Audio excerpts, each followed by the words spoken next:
வணக்கங்க. இன்னைக்கு தக்காளி முட்டை தோசை செய்ய போகிறோம், பார்க்கலாங்க. வெட்டி வச்ச தக்காளி, ஒரு பல்லு பூண்டு, மல்லித்தலை கொஞ்சம், இதை 3 மிக்சியில் போட்டுக்கிறோம். 2 கரண்டி மாவு எடுத்துக்கிறேங்க. எடுத்தாச்சு. அரைச்ச தக்காளி ஊற்றிக்கிறேன். 2 முட்டை உடச்சி ஊற்றிக்கிறேங்க. உப்பு கொஞ்சம் போட்டுக்கிறேன். பெப்பர் கொஞ்சம் போட்டுக்கிறேன். நல்லா ஒரு கலக்கிறேங்க, அப்போ தான் நல்லாயிருக்கும்.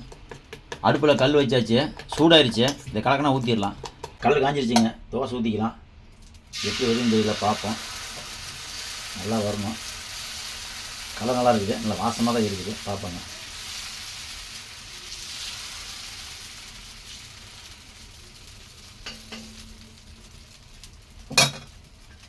கடலை ஊற்றிக்கிறேன் கொஞ்சம்.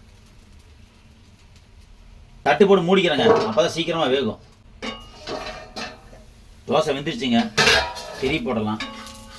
அதான் நல்லா வாசமாக இருக்குது. திரி போடலாம், கொஞ்சம் வேகட்டும். தோசை வெந்துருச்சுங்க, எடுத்துடலாம். தேங்காய் சட்னி கொஞ்சம் ஊற்றிக்கிட்டேன். தக்காளி குழம்பு கொஞ்சம் ஊற்றிக்கலாம். சாப்பிட்டு பார்ப்போம் எப்படி இருக்குன்னு. பாருங்கள், கலர் எப்படி சூப்பராக இருக்குது. தேங்காய் சட்னி சாப்பிட்டு பார்க்கலாம் முதல்ல.